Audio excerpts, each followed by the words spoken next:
va lire un texte écrit par Chantal. Donc je vais présenter François, et puis je passerai la parole à Chantal.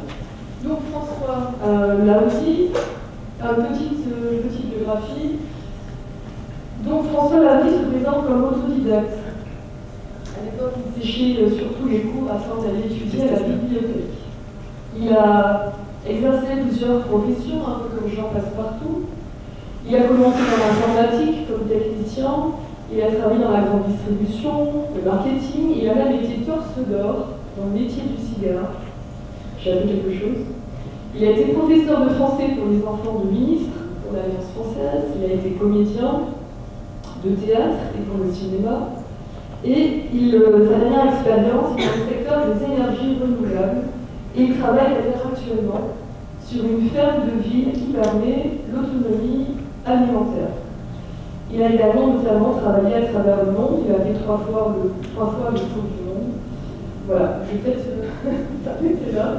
J'ai trouvé cette présentation effectivement assez drôle et intéressante. Donc Jean-François Lavie qui va lire un texte, si je l'ai compris, de Chantal. Alors bonjour tout le monde.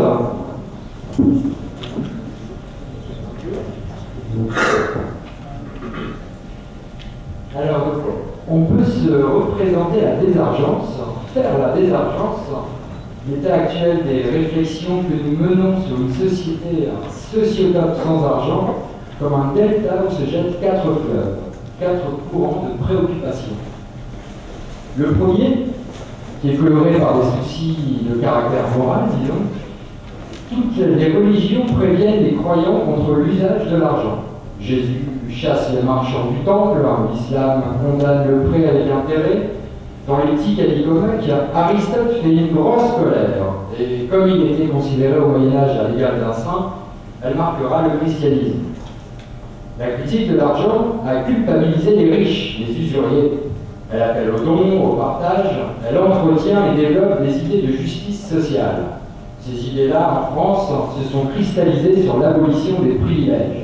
La Révolution française abolit la répartition de la société en 3 ordres, 3 castes, la noblesse, le clergé, le tiers-état.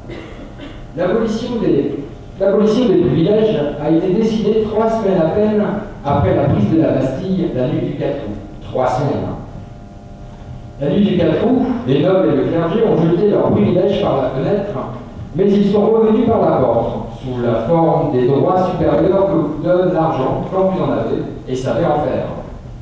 C'est bien là ce qu'on appelle une révolution, c'est-à-dire un retour au point de départ.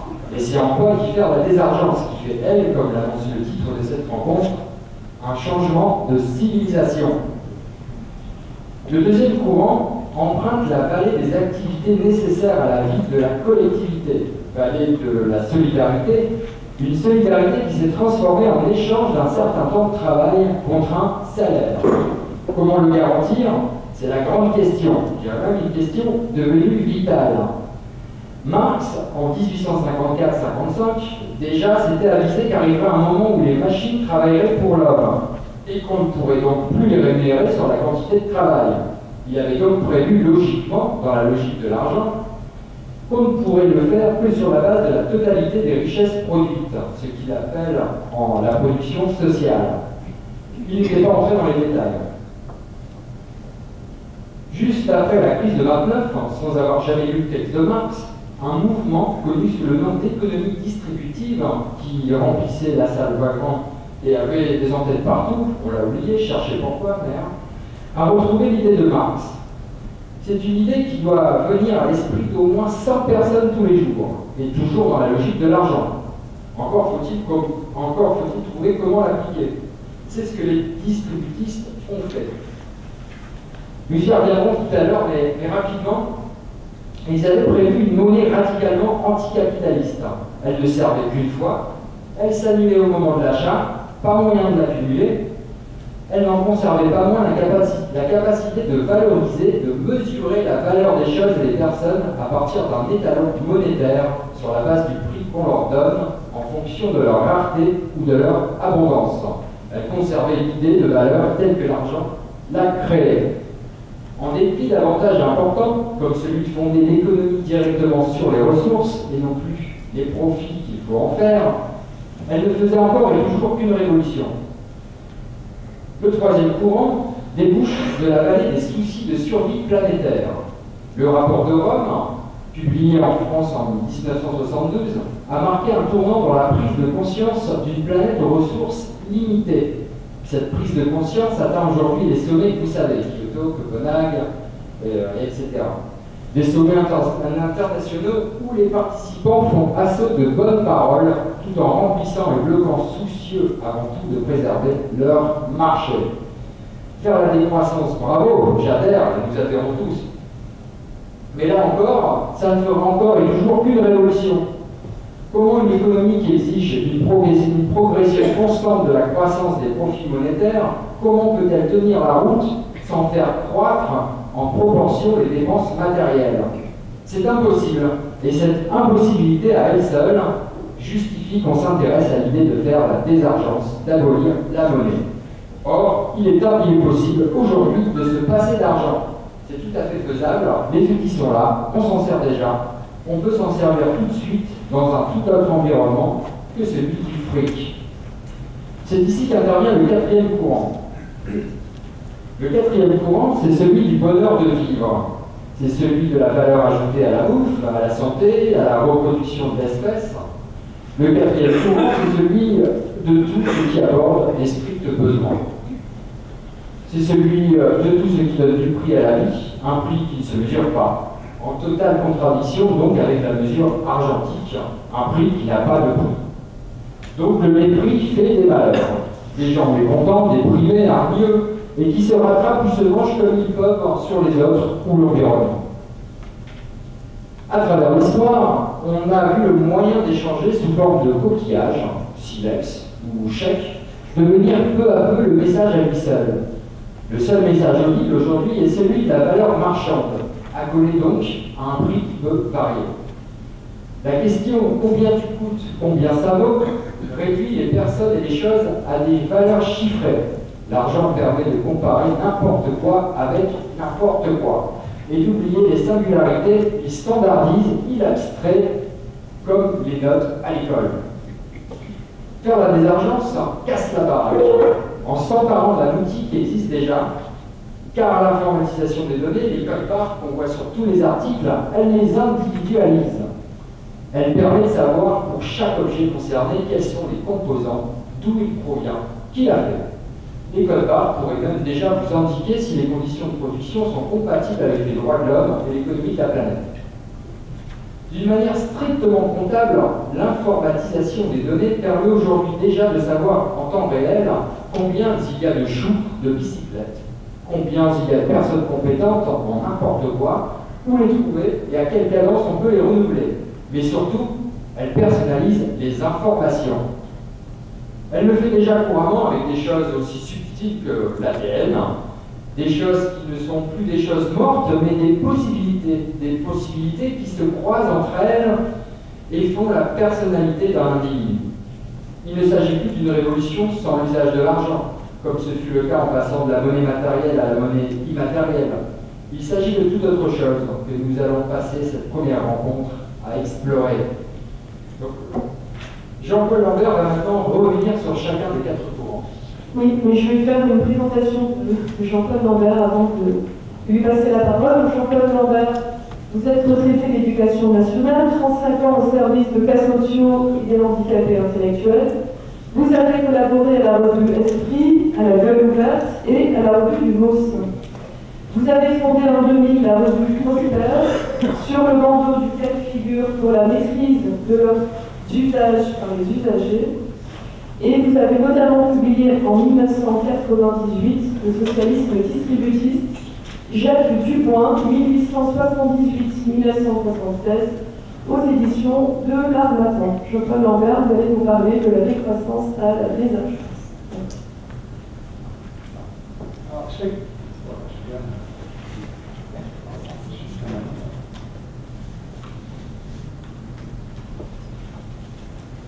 Ces quatre courants, ces quatre vallées, ceux qui ont fait l'image, vous l'avez compris, et compris aussi, sans doute, ils sont et resteront toujours là, même quand on aura aboli l'argent.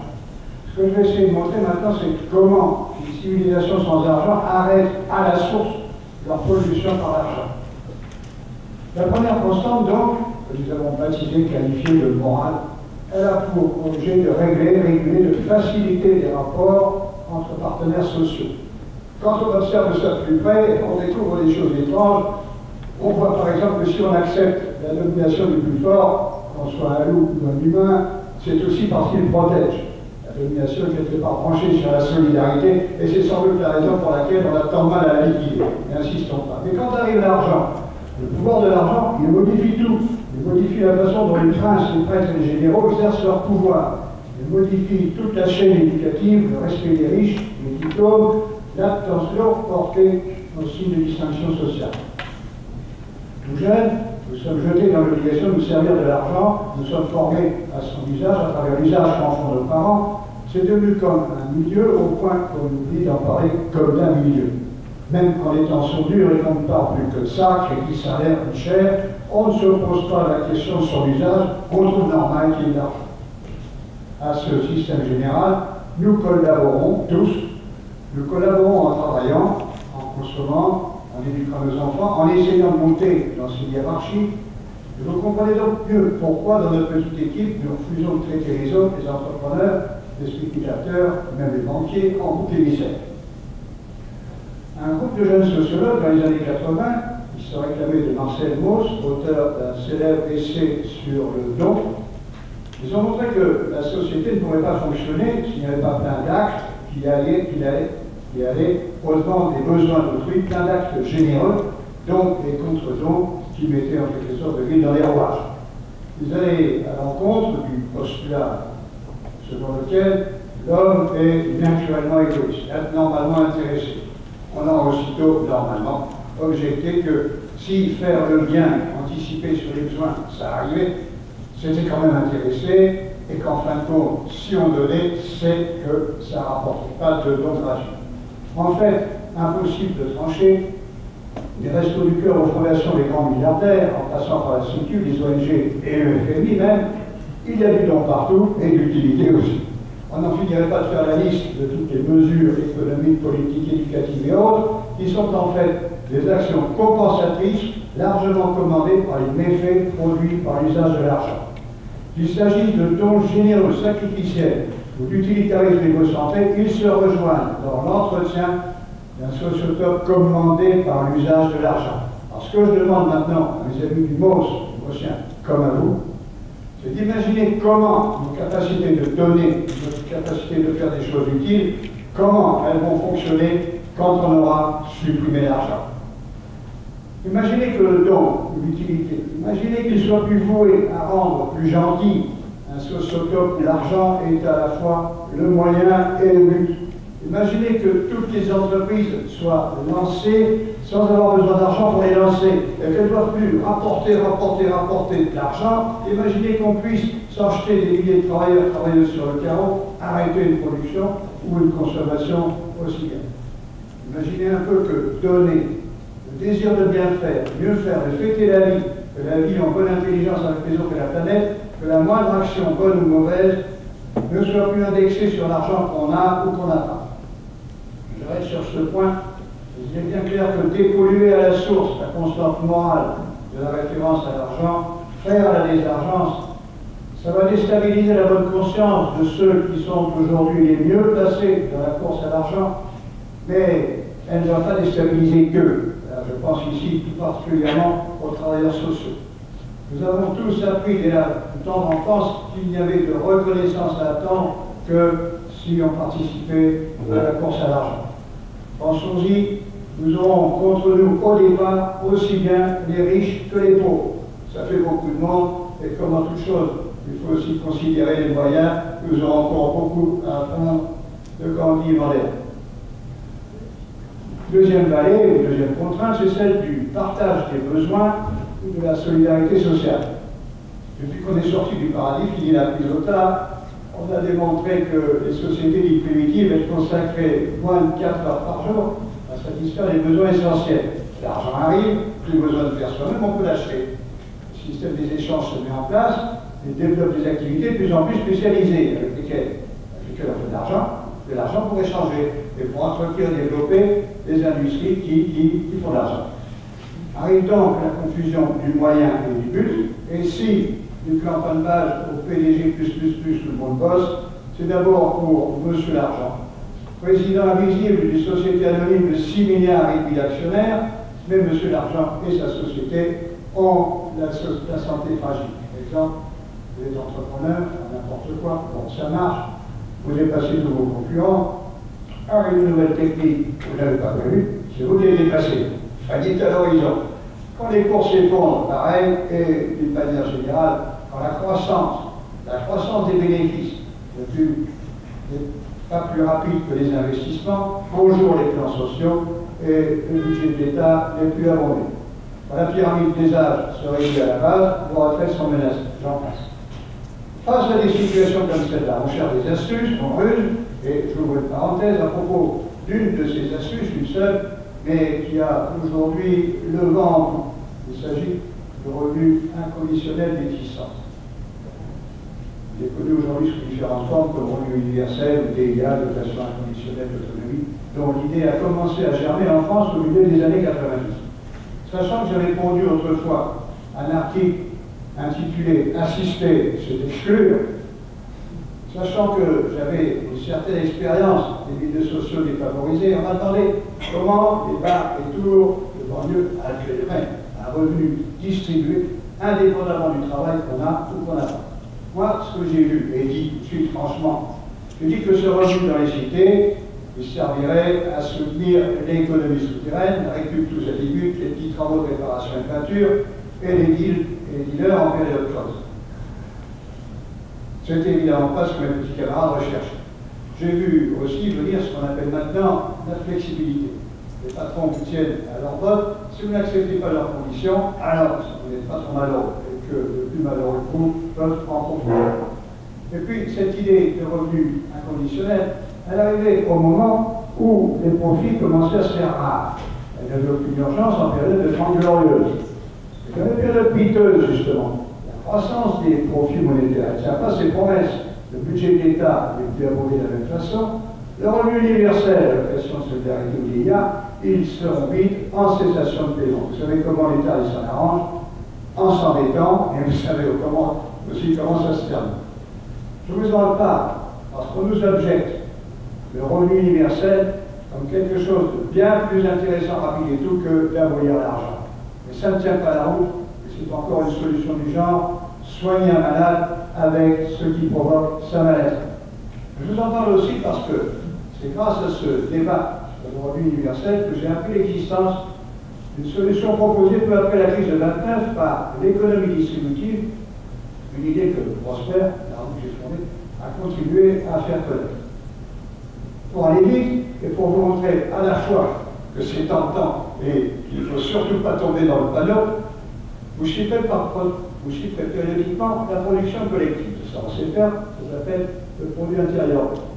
Vous émettez la somme correspondante d'un trait de plus, les banques les font ça tous les jours. Mais on l'émet sans intérêt. Cette somme, elle s'annule au moment de l'achat. Elle ne sert qu'une fois. Elle est donc radicalement anticapitaliste. Le capitalisme est donc sans saper à la base. Vous distribuez votre PIB aux travailleurs, ils ont un revenu assuré du berceau à la tombe. Ils peuvent acheter tout ce qu'ils ont produit et le renouveler en fonction de leurs besoins à eux, pas pour les besoins de la croissance. Ils vont pouvoir choisir contre quoi échanger leur temps de vie. Le travail n'a plus du tout le même sens. Oui, mais il y a de l'argent en jeu et vous aurez du mal à éviter les hiérarchies de revenus. Il y en aura encore plus utiles que d'autres, dont l'utilité sera récompensée en argent. Ils prendront les postes de commandement et ils induiront des productions en rapport avec leurs revenus, ce qui va constituer des classes sociales.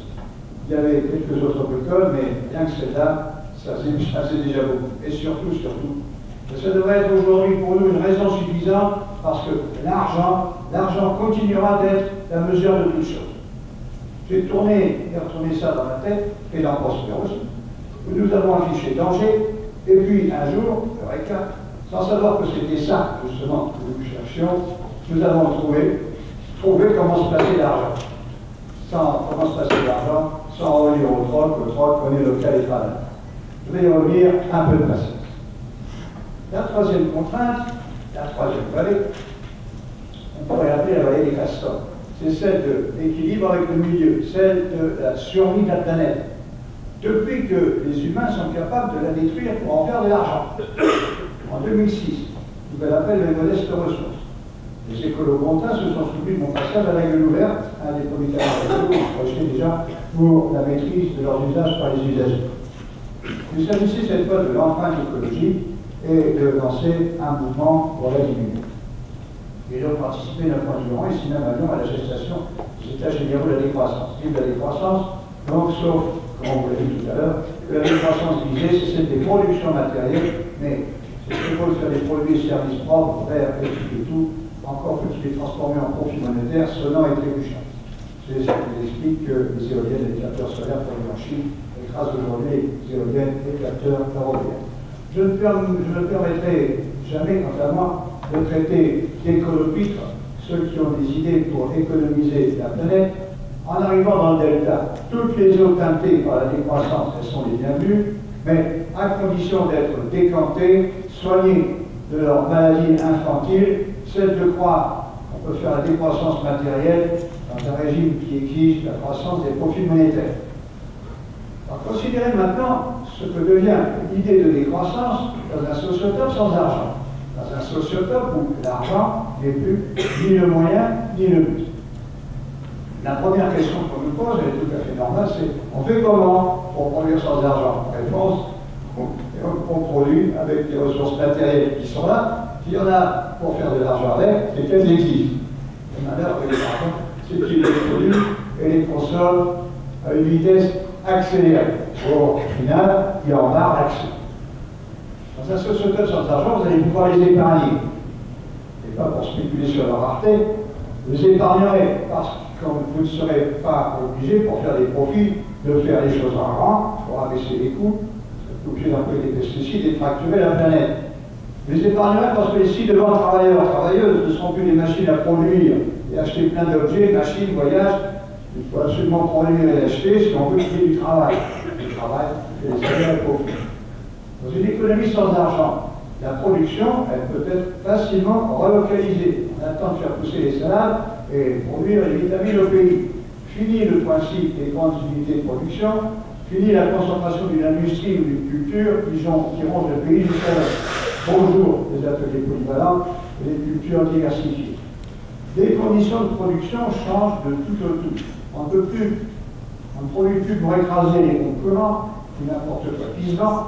Les choses dont vous avez vraiment besoin, vous faites en sorte qu'elles durent, vous produisez tout de suite utile, sain, solide, durable et beau, écologique et convivial. Vous cherchez en amont des usages qui permettent de se passer de toutes sortes d'appareils et machins inventés pour pallier trop souvent au manque d'imagination. Pour donner un exemple, au lieu de créer tous un aspirateur comme un petit chien, vous aurez des tuyaux branchés sur une centrale d'aspiration pour tout l'immeuble ou la maison. Je n'invente rien. C'était déjà dans l'Aros ménager de 1920. Cherchez pourquoi ça ne s'est pas fait. En fait, les conditions de production au niveau des équipes, rien qu'à ce niveau-là, changeront complètement la donne en matière de consommation. Car s'il n'y a plus d'argent, des compétences réelles vont pouvoir se distinguer. Tout le monde aura le droit d'avoir des idées pour créer comme pour organiser. On ne doit plus faire sa cour au chef pour monter en grade et être augmenté. On ne produira et n'achètera plus des signes de distinction sociale, des signes de puissance, de modernité, de culture, avec les classes dirigeantes souhaitent les désirs et les regrets inconsolables de les diriger. Adieu les hauts et bas de gamme qui font les acheteurs privilégiés et les autres, et créent des invendus dans toutes les catégories. On vit pour les sols.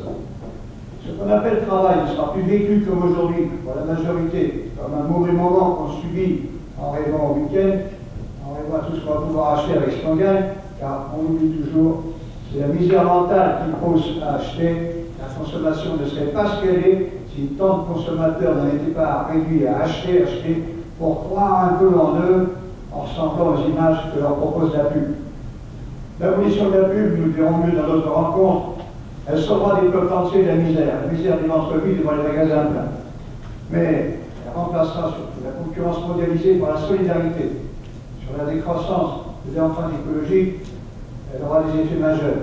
Elle pacifiera, et ceci sans effort, sans faire exprès, comme par surcroît, sans y appeler un corps et un cri, sans s'en faire une gloire, comme nos bobos d'aujourd'hui. Elle pacifiera les rapports avec l'environnement induits par l'argent, les rapports qui menacent aujourd'hui, ne l'oublions pas, la vie même de l'espèce. Quatrième constante, elle est aussi ancienne que l'humanité. Elle a résisté à tous les avanies, toutes les misères, elle enveloppe toutes les obligations. C'est le besoin, aussi irrépressible que tous les besoins primaires, d'embellir la vie. Elle a récemment trouvé des défenseurs chez des économistes aussi distingués qu'Amartya Sen. Ils cherchent d'autres indicateurs de richesse que ceux que vomissent les bilans chiffrés en euros, ou dollars, n'importe.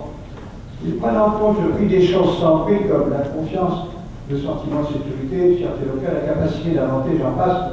Mais voilà, on a aujourd'hui d'autres étalons que l'argent, et si donc vous dites que la planète est jolie et que c'est dommage de la gâcher, il y aura toujours un économiste, alors un vrai, pour sortir ça et calculer, dire combien de milliards il faudrait pour empêcher qu'elle se dégrade. Où voulez-vous les trouver, mon pauvre monsieur? Dans le combat d'Amartya Sen et d'autres qui sont sur le même créneau, ce combat, il me semble donc perdu d'avance, sauf si on abolit l'usage de l'argent. Et alors, on verra en eux des pionniers. Alors, comment on fait pour l'abolir? Vous vous souvenez d'Archimède, qui sort son bain pour crier dans toute la ville, il a trouvé le principe qui a porté son nom. Il y a aussi l'histoire de la pomme qui, en tombant, a inventé Newton. Nous, c'est le bip-bip de la caissière. Ça se fait des gros bras en plaçant tous les jours des milliers de codes barres devant le faisceau laser de 5 heures. Bip-bip, et qu'est-ce qui se passe? Les prix sont enregistrés et totalisés sur le ticket de caisse. Mais la machine, elle enregistre aussi la sortie des produits. Elle le signale à la centrale chargée d'y renouveler. S'ils ne sont pas renouvelés, ça ne sert à rien d'avoir d'argent. Imaginez que le circuit des prix tombe en panne. Ça n'empêchera pas l'autre de fonctionner. En attendant que le circuit des prix soit réparé, chaque fournisseur va se retourner sur ses propres fournisseurs, ils vont en faire autant. Personne n'a envie d'arrêter le travail. Or, aujourd'hui, c'est souvent qu'un produit manque sur les rayons et que le service est arrêté. Pourquoi? C'est pas parce que les ressources matérielles manquent. On dit tout ce qu'on jette. Les travailleurs ne manquent pas non plus. Il y a 10% de chômeurs déclarés, plus 10 ou moins de cachés, sans parler de tous ceux qui travaillent au moins. Et voilà, ça fait passer le profit. Aujourd'hui, plein de produits sont abandonnés, plein de services aussi, et plein de travailleurs qui restent sur le carreau.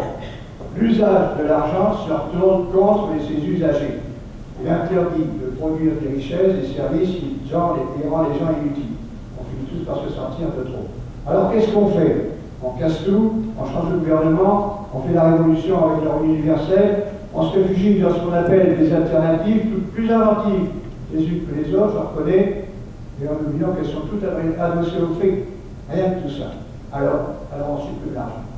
C'est le seul moyen d'avoir la maîtrise de nos usages, d'avoir la démocratie concrète. Et pour compter, pas de panique, on peut compter sans mettre des sous derrière. Et compter, savoir bien sûr, il y a des salades dans mon... Savoir combien il y a de salades dans mon panier, c'est débile. Est-ce que vous n'aimeriez pas savoir d'où ça vient, qui l'a fait et comment on le fait? Alors les codes barres qui est maintenant sur tous les articles, c'est déjà à ça qu'il sert. Avec ça, on va vous en parler plus en détail. Qu'est-ce qu'on chiffre et comment on a accès aux choses après l'argent? Comment on peut, grâce à l'informatisation des données, tirer un profit humain et environnemental maximum de toutes les ressources matérielles et techniques utilisées à contre-emploi, détruites ou négligées? Alors encore un mot, pour moi déjà, et j'espère que ce ne sera pareil pour vous aussi ce soir. Il est bien clair qu'un jour il faudra franchir le mur de l'argent, comme on a franchi le mur de la féodalité, comme on a franchi le mur du son, comme on a franchi le mur de l'infériorité des femmes. Qu'est-ce qu'on trouvera de l'autre côté du mur? On trouvera, pour en faire un tout autre usage, tout ce que nous savons déjà faire, plein de conquêtes qu'on a fait sous le régime de l'argent, des conquêtes matérielles et politiques qui auraient été bien plus rapides s'il n'y avait pas eu de l'argent en jeu. On trouvera plein de choses, plein de capacités dont nous ne savons même pas qu'elles sont disponibles, toutes sortes de ressources humaines et matérielles interdites ou cachées. Pensez-y et regardez bien l'affiche, Ce boulet que nous traînons, il ne fait pas que ralentir, il tue. Il tue ce que nous avons fait de meilleur. Il tue l'espérance, un grand mot peut-être, tant pis. Cette rencontre, c'est pour la retrouver.